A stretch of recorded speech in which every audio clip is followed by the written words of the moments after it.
Olá, uma ótima noite para você que nos acompanha em mais um Aparecida Debate, o programa que todas as terças-feiras te informa e ajuda a formar a sua opinião nos mais variados temas. Hoje vamos falar sobre o sistema carcerário no Brasil. A já conhecida superlotação dos presídios é um dos maiores desafios das autoridades em nosso país. E as celas ficam cada vez mais cheias devido ao déficit de unidades prisionais. A morosidade da Justiça também colabora para esses números, já que, segundo dados do Anuário Brasileiro de Segurança Pública divulgados em 2024, o sistema prisional brasileiro tem quase 209 mil pessoas que ainda aguardam o julgamento dos seus processos. Como então resolver o problema da superlotação? E o mais importante, como oferecer dignidade humana às penitenciárias para poder, então, reinseri-los na sociedade, além, é claro, da prevenção. Para debatermos, então, o programa desta noite, recebemos aqui a Sabrina Carmo, ela que é psicóloga especializada em produção de dados e trabalha no Instituto Recomeçar, isso desde 2019. A Sabrina é criadora da metodologia psicossocial aplicada no atendimento aos egressos do sistema carcerário. Sabrina, muito obrigada por aceitar nosso convite. Boa noite. Muito obrigada. Boa noite a todos. Um prazer tê-la aqui conosco. E para complementar também a nossa conversa, nosso debate de hoje, a Lani Oliveira, que é advogada criminalista, possui expertise no atendimento imediato de prisões em flagrante, audiências de custódia e dedica-se à defesa e acompanhamento de processos criminais e execuções penais. Lani, muito obrigada por estar aqui conosco também. Eu agradeço a presença. Uma ótima noite para todos nós. Para todos nós, né? Um tema tão importante para a gente debater. Mas eu gostaria de aprofundar com vocês também o perfil da população carcerária, né, aqui no nosso país. Sabrina, por favor. O perfil, quando a gente olha esses dados, que semestralmente tem atualizações, que é aberto ao público, isso é algo muito importante para que a gente consiga entender quem são essas pessoas, são em sua maioria, mais de 90%, homens, negros, com baixa escolaridade. Então, quando a gente olha o perfil, né, e a gente fala muito e vai tocar aqui do sistema carcerário, da privação de direitos essenciais à vida, a pessoa que está presa, ela não está vivendo essa privação de direitos sociais a primeira vez que ela entra no cárcere. Pelo contrário, é só uma perpetuação de tudo que ela passou na vida. Porque se a gente parar para ver quem foi essa pessoa, teve acesso à educação? Teve acesso à moradia? Teve acesso a uma vida digna? Muitas vezes não.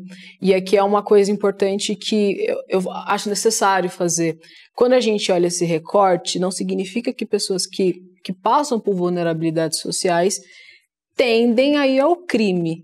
São pessoas que tendem a ser presas, e isso tem uma diferença, né? O que eu quero dizer é que a criminalidade não está relacionada à pobreza, mas ao encarceramento. Porque a gente sabe, né, só olhar os noticiários e tudo, que tem pessoas ricas que cometem muitos crimes, mas de alguma forma isso é barrado, essa pessoa acaba não parando na justiça e cumprindo o que deveria cumprir. Eu acho que é importante trazer isso, que minha preocupação é justamente equivaler, que a pobreza está ligada ao crime. Não, o encarceramento está ligado ao crime. E quando a gente olha o perfil, basicamente são pessoas que já passaram por privações na vida, e aí quando elas são encarceradas, elas vão encontrar o outro mundo, que é uma privação de direito extrema. Lani, você acha que é uma realidade distinta também, se a gente for falar tanto do perfil quanto da realidade de estrutura carcerária, né? Isso de estado para estado, né, do nosso país tão extenso? Sim, veja bem, quando nós falamos de sistema prisional, a gente não pode esquecer que o nosso país tem dimensões continentais. O sistema prisional, em que pese ele ser regido por leis federais, a organização, os recursos financeiros são administrados pelas unidades da federação. Então, em grande parte, com exceção apenas de 5 unidades, que são unidades geridas pelo governo federal, que são unidades muito rígidas, específicas para líderes de facção, que são de isolamento muito rígido para esses presos. A grande maioria das unidades prisionais é regida pelos estados. E como nós temos recursos distintos de estado para estado, obviamente o orçamento destinado à gestão desses presídios também vai incidir muito na estrutura que é oferecida a essas pessoas que precisam cumprir pena. Puxando a nossa colega, é muito importante a gente ter em mente que quando a pessoa vai cumprir pena, ela está cumprindo pena e está sendo suprimido a supressão do seu direito de liberdade, mas não há supressão de outros direitos, como o direito à alimentação, o direito à higiene e, sobretudo, essa pessoa está sendo tutelada pelo Estado, ela está sob a guarda do Estado. Então, de maneira geral, nós temos sim uma cultura de encarceramento, eu concordo muito com a Sabrina, e mais do que isso, diferentemente de cada estado, as estruturas variam, mas é unânime que é uma situação estrutural extremamente deficitária na oferta de cumprimento de pena. E como falar também dessa estrutura, mas em relação às condições, né, em que se vivem essas pessoas hoje, apesar dessas diferenças de estados? Sim, quando a gente fala da estrutura, a gente tem que lembrar que a situação do cárcere, ela é cultural. A gente não vê, sobretudo, governantes ou políticos com suas bandeiras para a melhoria do sistema prisional. Por quê? Porque é cultural que as pessoas achem que o cumprimento de pena deve ter sofrimento. Mas o cumprimento de pena, ele tem ainda, não tem a supressão dos direitos fundamentais. Então, mesmo que a pessoa esteja presa em regime fechado, ela tem direitos constitucionais garantidos, que são direito à vida, direito à alimentação, direito à higiene, direito à saúde. E mais do que isso, muitas vezes as pessoas perguntam, mas por que o governo vai destinar tanta energia para as pessoas no cárcere, sendo que fora, além muros da prisão, eu tenho tantas pessoas que também não têm esses direitos garantidos ainda, né? Porque nós temos uma massa populacional ainda muito vulnerável. Sim. Mas se eu não garantir esses recursos dentro das unidades prisionais, eu estou facilitando a continuidade da violência quando essas pessoas se tornarem, né, possivelmente egressas do sistema prisional e facilitando a reincidência também. É tudo muito interligado, né, sim, que a gente comenta e sempre, né? Uma questão também que sobram críticas, né, é a morosidade da justiça, né? Até que ponto, né, o judiciário é responsável também por essa superlotação? Quais as competências dos poderes, para a gente poder elencar de uma forma resumida também para quem nos acompanha? Tá. Quando a gente fala da questão da população carcerária, a gente tem que ter em mente que nós temos 3 situações que acabam resultando nesse cenário que nós vemos. Um super ingresso, um super encarceramento, ignora-se por muitas vezes medidas diversas da prisão, como restrição de frequentar um determinado local ou a possibilidade de uso de tornozeleira. Então já se tem um encarceramento como medida de prisão preventiva. E, em segundo momento, nós temos uma estrutura deficitária e nós também temos uma saída muito morosa dessas pessoas do cárcere. Então, é como se eu colocasse, né, numa conta que não fecha, coloco 10, tiro uma, coloco 10, tiro uma. E isso, ao longo de décadas, sem uma atualização dessa infraestrutura, eu tenho uma população muito grande e eu não tenho um aumento da estrutura, ou seja, policiais penais, unidades prisionais preparadas para receber essa população, defensores públicos, porque a grande parte dessas pessoas encarceradas não tem condições de acesso, por mais que seja garantido, não tem condições de acesso à sua defesa por meio de um advogado, então precisam da defensoria pública, e isso torna todo o sistema de ação e execução penal muito mais moroso por conta da deficiência estrutural também dessas áreas do sistema. Compartilha, Sabrina, dessa análise também? Sim, compartilho, e é legal a gente estar nessa troca, né? Porque ela da parte do direito e eu da psicologia. Exato. Porque como isso impacta essa pessoa emocionalmente que está passando por tudo isso. Muitas vezes, né, tem muita gente, de acordo com os últimos levantamentos, mais de 20% da população está em regime provisório. Ou seja, não houve o julgamento ainda, mas ela está aguardando.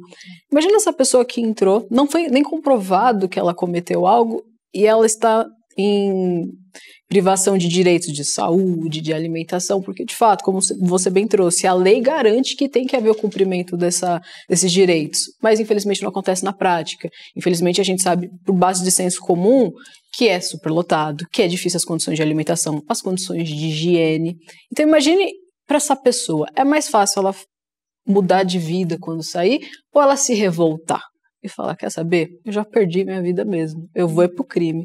E aí que a gente tem a força das pessoas que às vezes cometeram pequenos crimes, elas irem se aperfeiçoando dentro do encarceramento, porque emocionalmente essa pessoa está passando por algo extremo, né?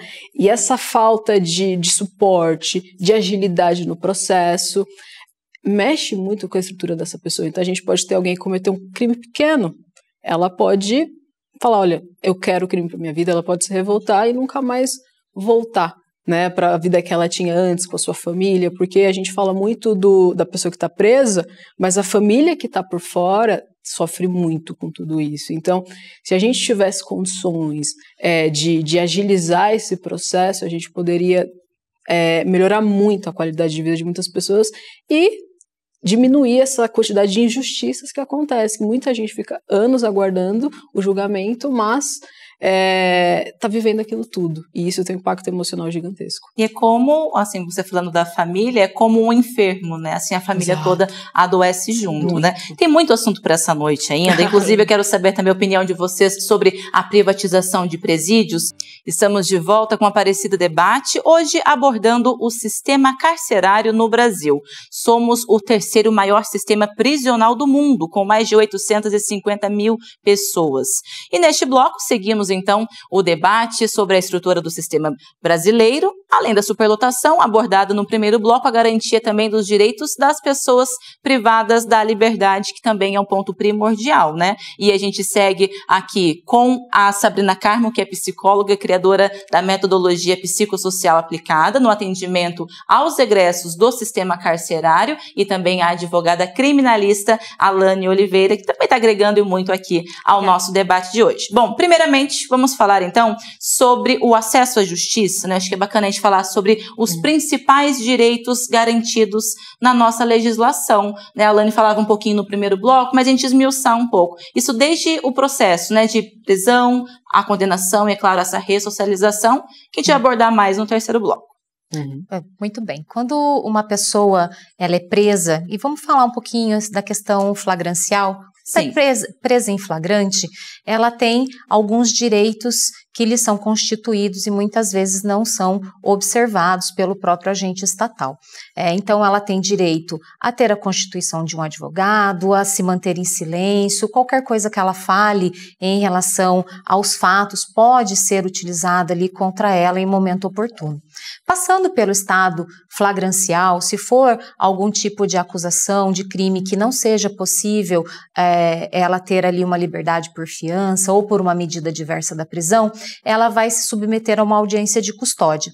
Nessa audiência de custódia é feita, né, realizada por um juiz, por um magistrado, e esse juiz ele vai observar se existem todas as condições para promover aquele flagrante, se não houve nenhum excesso, se não houve nenhuma violação, se o estado flagrancial estava realmente registrado, e vai verificar se a pessoa não sofreu tortura, se a pessoa não sofreu nenhuma violação de direitos.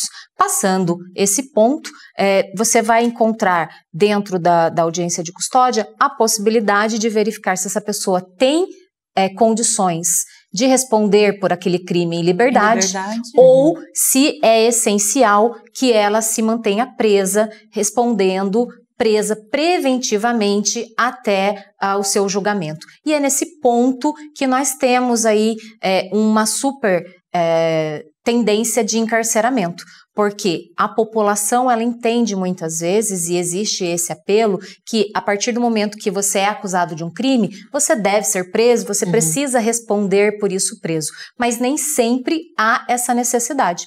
Recentemente nós tivemos aí uma distinção entre a questão de tráfico e uso, abuso de substâncias para o usuário. Antes isso era uma coisa mais subjetiva, então encarcerava-se muito preventivamente na questão do tráfico de drogas pelo uso de porte de pequenas quantidades de substância.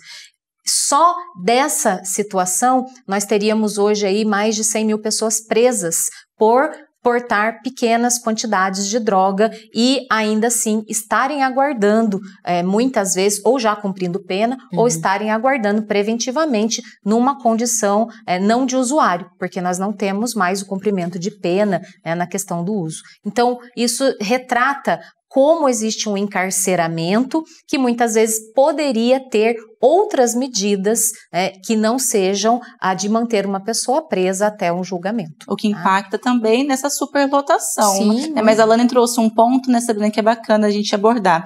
A população tende a ter aquele senso de justiça apenas quando o indivíduo é preso. Por que ter esse sentimento, essa busca também, né? Voltando um pouco para o lado psicológico. Sim. É normal, é do ser humano, a gente quando vê uma injustiça, quando a gente vê algo acontecendo, a gente tem aquele sentimento de punição, né? Eu acho que a gente também tem que trazer a realidade. E é para isso que existe a lei. A lei, da forma que ela é desenhada, ela foi feita para que se você cumprir, você cometeu algo que você cumpra. O problema está na forma que acontece, porque essa pessoa está presa, de fato. Ela está indo para lá para se recuperar. A ideia da pena não é só punir, ela é punir e recuperar, garantindo acesso à educação, saúde, coisas para que essa pessoa, quando ela volte para a sociedade, ela volte recuperada. Mas o que acontece? Devido a toda essa estrutura, a gente fica só na punição. E essa é a questão, quanto seres humanos mesmo, é uma questão que a gente faz ética. Você realmente acredita que ferir uma pessoa, machucar essa pessoa até o fim é o caminho? Você vai recuperar alguém assim? Não é, né? É claro que quem sofreu aquele crime tem esse sentimento e a gente não pode tirar o sentimento da vítima. Mas quando a gente olha quanto Estado, quanto política, né? A gente tem que entender, olha, essas pessoas fizeram algo errado, elas estão cumprindo uma pena. Tanto que é uma coisa que a gente fala muito. A pessoa cumpriu pena, saiu. Mas será que está pago mesmo? Porque tem aquela sensação que você cometeu um crime é pro resto da vida. Você está sentenciado, né? Não existe perdão, não existe recuperação. E para que a gente, quanto sociedade, né? Olhando para um futuro melhor, para que a gente possa ter esperança nas pessoas, no mundo, a gente tem que acreditar que essa pessoa pode se recuperar. Imagina você cometer um erro e aí agora já era. Olhando o perfil do público, a maioria tem menos de 30 anos. Ou seja, você cometeu um erro com 22 anos de idade. Pronto, acabou? Será mesmo que essa é a solução? A gente acredita, né, através, tanto pessoalmente quanto cientificamente, né, profissionalmente, que não. Essa pessoa tem o direito de reconstituir sua vida e é esse apelo que a gente faz aqui. De fato, essas pessoas erraram, mas elas têm o direito do perdão e elas estão pagando por isso.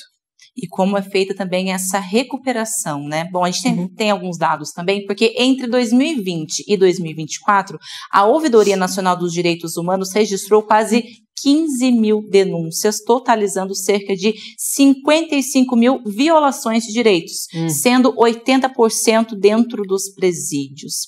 Aí eu pergunto para vocês duas, né? Falta informação, falta fiscalização também? Um pouco, né, sobre este ponto. Nesse sentido, nós temos no Poder Judiciário já algumas situações que vêm sendo declaradas. O Supremo Tribunal Federal, por meio da ação de arguição de descumprimento de preceito fundamental, o que significa, né? Uma ação que foi, onde o STF foi provocado para verificar o estado das condições do sistema prisional. E ele declarou o estado de coisas inconstitucional. O que significa isso? Significa que o STF, ele declarou ao Poder Executivo, ele enquanto Poder Judiciário, que o sistema carcerário no Brasil viola todos os direitos fundamentais às pessoas que estão em cárcere. Ou seja, então, não são alguns, são todos. São todos. Alguns todos, exemplos? Você tem o básico. falta de papel higiênico, falta de um banheiro para você tomar banho, energia elétrica, água quente, alimentação. São várias as reportagens que mostram comida com prazo de validade vencido, comida estragada. Então, assim, quando a gente fala, mas você vai dar benesse, né, privilégios aos presos? Não, é o básico. Como que a sociedade quer diminuir a violência se ela está encarcerando e mantendo pessoas sem um mínimo de reconhecimento da dignidade de se reconhecerem como seres humanos?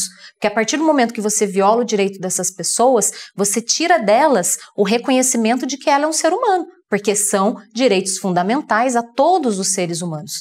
Então, isso foi declarado pelo Poder Judiciário, e quem tem que fazer, quem tem que promover a reestruturação do sistema é o Poder Executivo. Como, né, nós conversamos aqui, por meio dos estados, que tem que gerir recursos para reestruturar. E reestruturar um sistema, muitas vezes, é muito mais difícil, porque a sociedade não está ainda com consciência de que a partir do momento que ela não se importa com a pessoa que está presa, ela está fomentando a continuidade da violência além muros do presídio.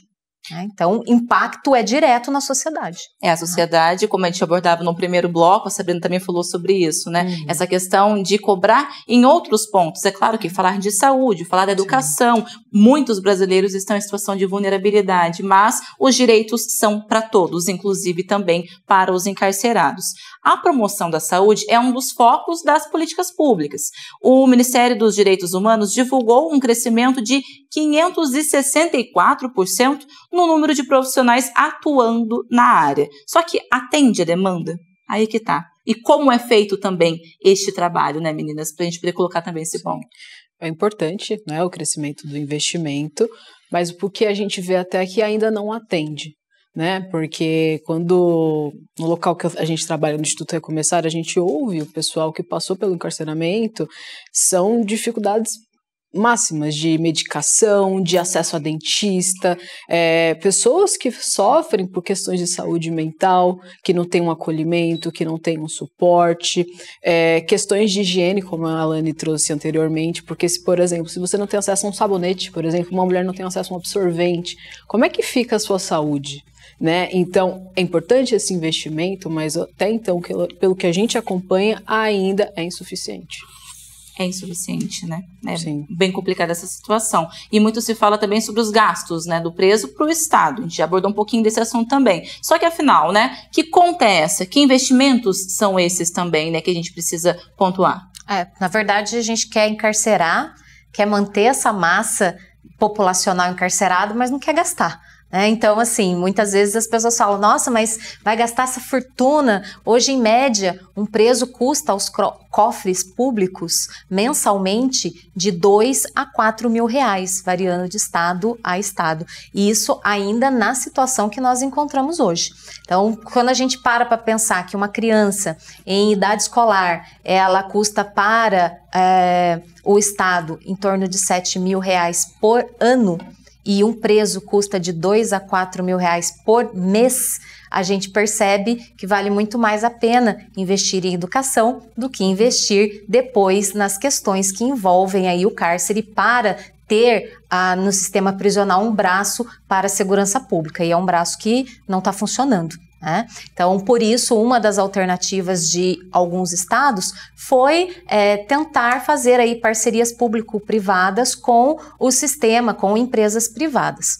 Mas a gente tem que entender que o objetivo do sistema prisional não é encarcerar pessoas, é que essas pessoas cumpram pena, a pena, como ela falou, tem uma finalidade, e essa finalidade é a ressocialização. O governo, os estados, eles não têm um objetivo de lucro. Quando a gente trabalha com as empresas privadas, elas não fazem com viés para a segurança pública, elas têm um objetivo dentro do mercado que a gente entende como lucro. Então ainda é uma situação bem delicada que tem apontamentos positivos e negativos. Então apenas alguns estados, hoje não chega aí a 30, 32 unidades que estão sendo geridas, e mais do que isso, precisam ter uma fiscalização contínua, porque são contratos que são feitos, são contratos em maior parte de longos anos, 20, 30 anos às vezes, que precisam ter uma fiscalização quanto às questões do gasto com o dinheiro público. E qual a sua opinião também, Sabrina, quanto à privatização, né, de presídios? É justamente essa parte, quando você privatiza, você tem um lucro, né? E pensando no mundo ideal, é difícil a gente chegar, mas é importante entender, se tudo funcionasse corretamente na nossa sociedade, o sistema carcerário tinha que ser mínimo, certo? Então, qual é a empresa, quando a gente privatiza, qual é a empresa que vai fazer de tudo para fechar? Essa é a questão. Quando você começa a lucrar pela quantidade de presos, talvez o foco não vai ser a ressocialização. Hoje, de fato, pelo que a gente vê pelas condições, essa ressocialização é muito difícil. Mas quando a gente assume, né, quanto Estado, quanto país, que olha, virou um negócio, quanto mais presos eu tenho, melhor, como é que fica? Né? Mas eu acho que é importante para a gente ter uma noção, para ter um respaldo, sempre buscar quem está fazendo lá fora, como que são as outras experiências, né? Os Estados Unidos e o Reino Unido tem bastante relatos, e justamente no que a Lani falou, da fiscalização também. Quando é o Estado que faz, é o próprio Estado que fiscaliza, mas quando é uma iniciativa privada, ela tem o direito de falar, oh, isso aqui eu não vou revelar. Ela consegue ter acesso a coisas que pode esconder ou não o efeito, sabe, do que está acontecendo. Então, de fato, é um tema importante a ser discutido, mas que a gente não perca o foco, que é promover a ressocialização de pessoas e trazer questionamentos. Olha, qual a empresa que vai fazer de tudo para falir? Né? Porque quando você privatiza, tem que expandir, tem que aumentar o número de pessoas. Então, essa é a questão que eu acho que é importante a gente trazer, né, para um debate público mesmo. Por isso que o foco não pode ser perdido, né, com certeza. Exato. Tem muito assunto ainda, inclusive quero saber de vocês a questão das famílias, né, como que é também a questão dos direitos e do acolhimento das famílias desses encarcerados. Aparecida Debate de volta para o último bloco sobre o sistema carcerário brasileiro, tema que, além da segurança pública, envolve todas as outras pastas, principalmente a assistência social e a recuperação dessas vidas é o principal para a reinserção na sociedade. Por isso, pergunto então para as nossas entrevistadas de hoje, a Lani Oliveira, advogada criminalista, e a Sabrina Carmo, psicóloga, né? Pergunto para vocês. A questão é, os presídios deveriam, então, oferecer meios de ressocialização? Essa, aliás, é a que a gente já falou, né? É o principal foco, mas qual é a realidade, então, do nosso país? Bom, quando a gente fala de ressocialização, e eu vou falar bem pouquinho, vou deixar mais para ela que tem também muita expertise em relação a isso, vou falar do ponto de vista técnico. Você tem unidades prisionais que têm protocolos distintos em relação à ressocialização. Quando você tem regimes muito rígidos de isolamento da pessoa presa, de acordo com a periculosidade, com a gravidade do crime, isso impede, como se fosse ainda um degrau, para que ela pudesse voltar à sociedade. Então, você tem unidades prisionais que têm uma amplitude de atividades voltadas para capacitação técnica, para estudo e para fazer gradativamente esse processo da pessoa para a volta ao convívio social. E também é por isso que você tem no ordenamento jurídico um regime de progressão de pena. A pessoa não vai ter um salto do regime fechado para um livramento condicional, por exemplo, ou para um regime aberto. Ela vai ter gradativamente esse salto do regime fechado para o regime semiaberto e depois para o regime aberto ou para um livramento condicional, para que ela possa voltar em etapas a ter o convívio social, demonstrando ali a sua capacidade de reinserção na sociedade. Isso é o que nós temos enquanto uma legislação, por mais que seja uma legislação um pouco antiga, a lei de execuções penais não é nova, mas é uma legislação que, se colocasse em prática, conseguiria sim, né, trazer esse tema de ressocialização, muitas vezes banalizado pela própria sociedade, mas conseguiria colocá-lo em prática pelo que nós temos no ordenamento jurídico. E Sabrina, por que isso não acontece, então, em todos os âmbitos, né, no Brasil como um todo, em todos os casos, se eu puder dizer assim, né, desse convívio social sadio, essa ressocialização de fato, então, do egresso, né? O que ainda falta? Eu acho que aí a grande barreira que a gente encontra, para além de todas as dificuldades, né, que a pessoa passou no cárcere, é o preconceito, né? Porque quando essa pessoa sai, ela deveria ter passado por todo esse processo, esse preparo, esse suporte de recuperação, mas que a gente já está falando aqui que muitas vezes não acontece. Quando ela sai e ela volta para a vida dela, ela tem um carimbo, né, que está escrito ex-presidiário. Isso é uma marca, né, porque imagina, uma pessoa que fala, olha, eu estou voltando para minha família, fiquei longe 7 anos, não sei como que está funcionando tudo, mas eu vou voltar, eu vou reconstruir minha vida, vou sair do crime, eu vou procurar um trabalho. Quem quer empregar um ex-presidiário? Né? É por isso que surgiu a ONG, que é o Instituto Recomeçar, criado por um egresso do sistema carcerário, Leonardo Precioso, que passou por quando ele saiu, né, do sistema, ele recebeu uma oportunidade de emprego e com isso todos os amigos dele que saíam iam perguntar, o que você fez? O que você fez? E isso a gente foi criando um projeto que se tornou uma ONG, né? Então hoje a gente tem esse trabalho de conversar com empresas e de dar esse suporte para esse egresso, com capacitação, suporte psicossocial, para que essa pessoa consiga reconstruir a sua vida. Esse voto de confiança, né? Exato, porque se não tivesse suporte, é muito difícil, né? Todo o RH que você vai conversar tem uma política, vou procurar o histórico criminal. É a primeira etapa. Então, como que você imagina? Uma pessoa que quer recomeçar a vida, só que a sociedade fala não. Né? Então, por isso que é muito difícil, para além de tudo que passou, tem essa questão do preconceito que é muito grande.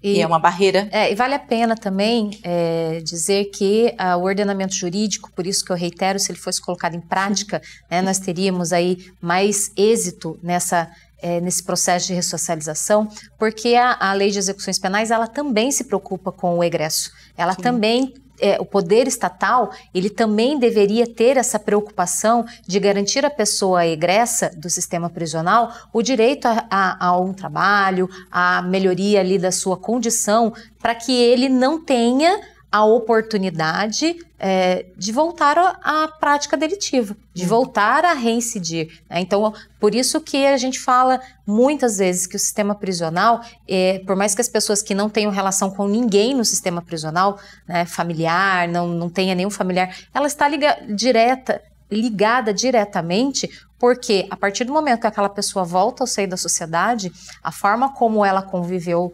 nesses anos de prisão vai ser determinante para que nós tenhamos uma sociedade mais ou menos violenta. Porque aí vai voltar a ter este contato com os outros também, né? E as oportunidades a gente deseja que sejam positivas, né? Sim. Um tema polêmico e muito discutido no Congresso Nacional, isso no ano passado, ainda segue, né, sendo discutido, e também pela sociedade, é a saída temporária. A famosa, né, conhecida como saidinha. Como que segue isso na prática atualmente? Como que vocês veem também nessa discussão? Quando a gente fala das questões que envolvem as pessoas presas, muitas vezes as pessoas falam benefício. Mas a lei de execuções penais, assim como qualquer outra lei para outras pessoas da sociedade, não colocam como benefício, são direitos. Quando a gente fala da saída temporária, a pessoa presa ela tem direito a algumas saídas ao longo do ano. Muitas vezes isso acaba culminando por uma questão de agendamento com períodos de férias, festas de final de ano, para facilitar, e você tem aquele movimento de centenas de presos que vão para a sociedade, né, para o seio familiar e devem voltar. Não são todos os presos que têm essa possibilidade, isso faz parte de um processo de ressocialização previsto em lei, e essas pessoas, elas têm o direito de, por determinados dias, conviverem com a sua família, Tem algumas restrições, como sair à noite, frequentar bares, nada disso é permitido, e depois elas devem voltar para a continuidade do cumprimento do regime. Isso é previsto em lei. Existe agora uma determinação onde você vai ter menor movimento de saidinhas, porque nós tivemos algumas alterações legais, mas ainda há um calendário específico e nós temos ainda muitos eventos em que essas pessoas terão esse movimento, né, de sair, conviver com suas famílias e depois voltar para continuar a cumprir pena. Mas a Lani, ela traz essa parte técnica, né? Só que a Sabrina, ela pode também trazer esse outro lado pra gente, que não seja técnico também, Sabrina, mas muitos que estão em casa podem pensar assim, poxa, mas aí tem a saidinha, o egresso ele vai para a sociedade e ele não volta. A gente tem o número, né, dos que não retornam, então, para completarem aí a sua pena. O que falta neste ponto também, né, para que isso não aconteça e não impacte também aí para quem tem o direito ou possa deixar de ter? Sim, eu acho que esse tema ele é muito polêmico, né, mas ele tem que ser discutido, porque por causa de poucos, né, quando a gente olha num todo, a gente pode perder um grande benefício social, no sentido de que é um direito, né? Mas essa pessoa que está no sistema, ela está imersa naquele clima de caos, né? Que eles mesmos falam de clima de guerra. Quando ele vai ver a família, ele tem um respiro. Ele abre uma portinha, ele fala assim, olha, pode ser diferente, eu posso mudar de vida.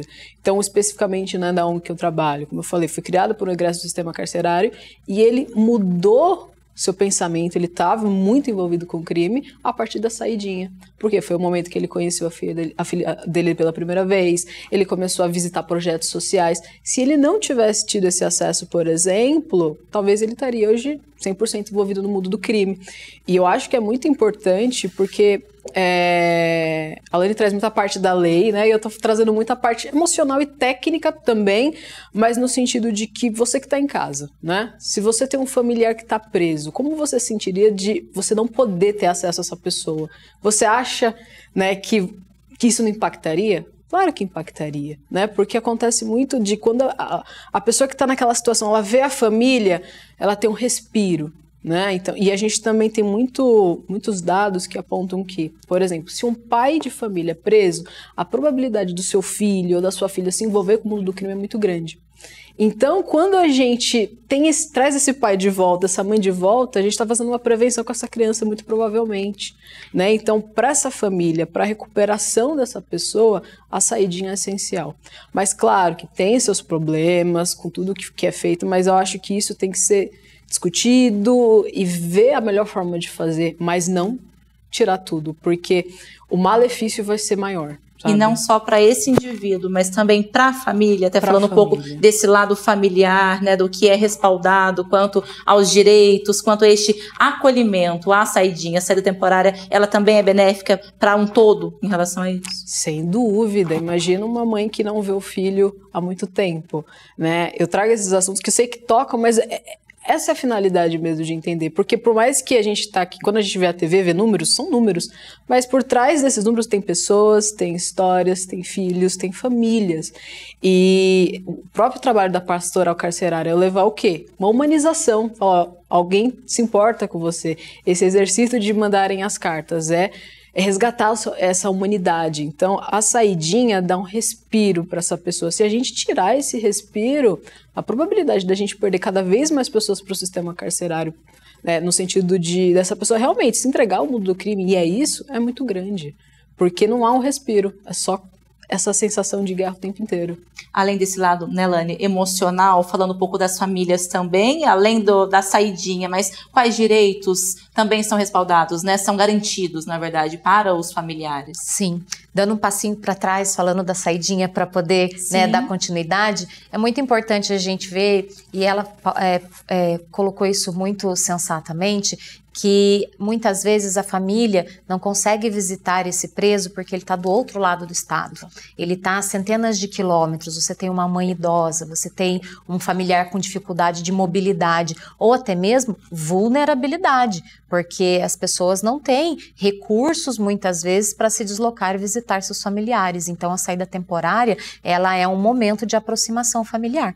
E falando das questões dos direitos do familiar preso, são inúmeros direitos garantidos por lei. O direito de aproximação familiar, o direito de correspondência, o direito de visitação digna, recente, agora desses dias, que é expressamente proibido qualquer tipo de ação vexatória para visita, né, de condição íntima nas unidades prisionais, salvo casos excepcionais, uma determinação do judiciário que saiu agora há poucos dias. Isso significa o quê? Que ainda existiam situações de exame vexatório às pessoas que iam visitar seus familiares. Então, as unidades prisionais precisam se adequar o quanto antes, com equipamentos que possam verificar a condição dessas pessoas que estão entrando nos presídios. A gente sabe que é importante manter a segurança, mas isso não pode ser feito em detrimento da dignidade das pessoas que estão indo visitar seu familiar preso. Então, esses são exemplos, né, de garantias, e lógico, tudo é muito difícil para o familiar do preso. Ninguém aprende como cuidar de um preso, né, como cuidar de uma situação de ter que conviver com o cárcere dessa pessoa presa. Então, tudo é um processo emocional e também de acesso ali àqueles protocolos de segurança que são impostos às pessoas, né? E por isso que a gente agradece muito, né, a participação de vocês nessa noite, porque a gente está trazendo informação, né? A gente fala dessa parte de informar, né, é claro, sobre o sistema carcerário, mas não só sobre as suas deficiências, mas também os direitos e as suas conquistas, né? A gente ganhou um prêmio recentemente, né, que a gente trouxe uma reportagem especial há cerca de 10 anos, né, chamada Um Mundo, que foi um prêmio cedido pela CNBB, a Conferência Nacional dos Bispos do Brasil, com essa reportagem especial chamada Um Mundo Sem Cárcere, falando das possíveis alternativas de penas e propondo, então, soluções para esses diversos problemas que a gente abordou aqui nessa noite. Aí eu pergunto para vocês, para a gente concluir, é claro, essa noite. É um sonho muito distante, uma realidade para o nosso país, para o nosso sistema carcerário? Quando a gente fala dessa questão do sistema prisional, a gente tem que ter em mente que a gente tem ali um retrato da nossa sociedade. Enquanto nós tivermos em sociedade uma mentalidade que a punição tem que ter sofrimento, onde nós não temos acesso digno às condições básicas enquanto eu estou ainda no convívio social, como educação, saúde, moradia, enquanto eu tiver preconceito estrutural, as famílias mais vulneráveis, as condições de acesso à educação e emprego, certamente eu vou ter a cultura de que existe um encarceramento, sobretudo a população negra, a população pobre, as minorias, né? Como ela falou, as situações de cárcere, elas estão relacionadas à pobreza, não são as situações de criminalidade, mas sim as situações de cárcere. E a gente vê algumas imagens agora, né, assim, um trabalho muito desafiador, que inclusive a gente, como eu disse, né, ganhou este prêmio, mas Sabrina, também o seu posicionamento, é claro, né, quanto a este futuro tão sonhado, mas também para o presente, né, essas garantias dos direitos e principalmente essa ressocialização de cada preso, de cada presa. Eu gosto de, toda vez que eu vou começar a falar sobre o tema, eu gosto de falar quem são essas pessoas, para deixar bem claro que na maioria, não foram pessoas que falam assim, nossa, eu quero cometer uma atrocidade. Não, é alguém que viveu numa vulnerabilidade gigantesca a vida inteira, viu a violência desde cedo, né? É muito normal quem está em periferia conhecer alguém que foi preso, ver alguém que foi assassinado na porta de casa, porque é o dia a dia, né? O sistema carcerário brasileiro, do jeito que ele é um retrato social, que mostra quanta desigualdade a gente tem. Então, por isso que eu gosto sempre de começar trazendo isso, porque essas pessoas cometeram esses crimes sim e precisa passar pela pena, mas elas são pessoas que passaram por muitas privações durante a vida inteira. E para mim a maior marca, né, no meu trabalho que isso mostra da falha quanto sistema que a gente vive a gente, para poder encaminhar essas pessoas para o mercado de trabalho, a gente oferece qualificação profissional, como eu falei, atendimento. E aí tem um momento da certificação, né? Que eles terminam o curso e a gente dá um certificado. Uma coisa simples, né? Mas você vê esses homens, quase mais de 40 anos de idade, quando eles pegam esse certificado, eles se emocionam, eles choram, né? Que é uma coisa que a primeira vez que eu vi, caramba, né? Mas aí eu parei para pensar, eu tenho uma formação, a gente está aqui, mas essas pessoas, a grande maioria parou de estudar com 12 anos de idade. Sim. Então, você parar para pensar que, olha, essa pessoa ela cometeu um crime, mas eu entrego um certificado na mão dela, ela se derrete, isso mostra o que falta. Faltou educação, faltou saúde, faltou trabalho, né? Então, de fato, enquanto a gente não olhar o Brasil e todas essas desigualdades como elas são, a gente vai continuar reproduzindo isso. É por isso que a gente está aqui para poder falar, gente, a questão carcerária, ela é um problema social, é estrutural.